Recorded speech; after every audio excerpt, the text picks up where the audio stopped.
गांव के एक बड़े घर में शिवराम जी अपने परिवार के साथ रहते थे। परिवार में उनकी पत्नी कमला देवी, बड़ा बेटा अजय, बहू सीमा, छोटा बेटा रोहन और बेटी पायल शामिल थे। कमला देवी पुरानी सोच की औरत थीं, जो हमेशा अपनी बेटी का पक्ष लेती थीं और बहू को कमतर समझती थीं। पायल शादीशुदा थी, लेकिन जब भी मायके आती कुछ न कुछ मांगती ही रहती और उसकी माँ कभी उसे मना नहीं करती थी। सीमा को यह सब देखकर तकलीफ होती, लेकिन वह घर के सम्मान के लिए हमेशा चुप रहती थी। हर बार की तरह इस बार भी पायल मायके आई थी।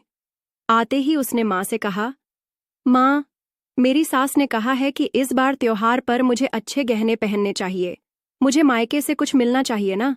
कमला देवी बोली, बिल्कुल बेटी, सीमा की अलमारी में जो सोने की चूड़ियां हैं वो निकाल लो। वैसे भी उसे पहनने का क्या शौक। सीमा यह सुनकर हैरान रह गई।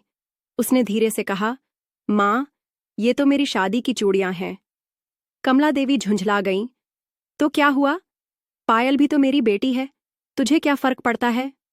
देवर रोहन ने किया भाभी का समर्थन। रोहन, जो अपनी भाभी का बहुत लाडला था, चुप नहीं रह सका। वह माँ से बोला, माँ, आप हमेशा दीदी की ही तरफदारी क्यों करती हो? भाभी भी इस घर की बहू हैं, उनका भी हक है। कमला देवी गुस्से से बोली, तू तो अपनी भाभी का गुलाम बन गया है। बहनों का मायके पर हक होता है, समझा? रोहन ने कहा, पर माँ, हक तो भाभी का भी है। हर बार दीदी कुछ न कुछ मांग कर ले जाती हैं, कभी आपने भाभी की पसंद का भी कुछ सोचा?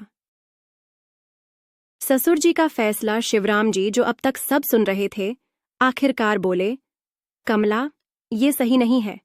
पायल की शादी हो गई है, उसे अपने घर की जिम्मेदारी समझनी चाहिए। सीमा इस घर की बहू है, उसकी चीजें बार बार क्यों दी जा रही हैं? कमला देवी कुछ कहने ही वाली थीं कि पायल ने खुद ही गहने वापस कर दिए। वह झेंप गई और धीरे से बोली, पापा, आप सही कह रहे हैं, मैं शायद कुछ ज्यादा ही लेने की आदत डाल चुकी थी। सीमा ने मुस्कुराकर कहा, दीदी, मायके से प्यार और अपनापन लेकर जाया जाता है, सामान नहीं। पायल को अपनी गलती समझ आ गई और उसने आगे से कुछ भी मांगने की आदत छोड़ दी। कमला देवी भी समझ गईं कि बहू और बेटी में फर्क नहीं करना चाहिए। मायका प्यार और सम्मान से जुड़ा होता है, चीजों से नहीं।